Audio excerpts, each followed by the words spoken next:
You just divide the distance by the time and... Kevin? Is that you? I'm too bummed out to go to period 4 physics. You guys, go on without me.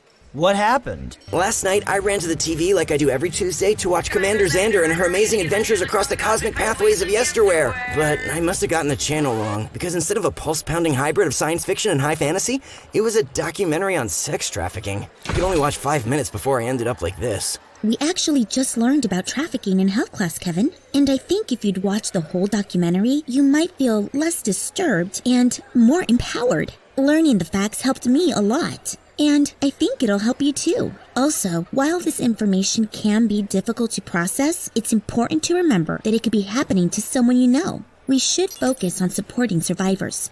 To be honest, I don't really even understand what trafficking is. Basically, sex trafficking happens when one person causes another to take part in sexual behaviors in order to gain something of value, whether it's money, food, or a place to stay, clothing, drugs, a job, or even a ride to school. Anyone could be a trafficker, even someone the victim knows or trusts, like a family member or someone who acts friendly or romantic.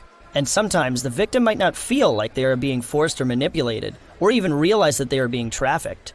This process is known as grooming. The trafficker could promise love, a romantic relationship, or safety in an attempt to build trust with the victim.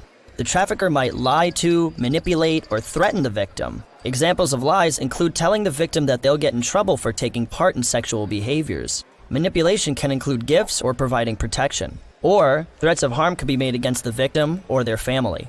No matter what the situation, the most important things to remember are that sex trafficking is always illegal. And especially that it's never the fault of the victim. But something like that could never happen here, right? Actually, it's more common than you think, and anyone can be trafficked. It happens to people of all genders, races, ethnicities, sexual orientations, and age groups, from big cities to suburbs, in the United States and across the world.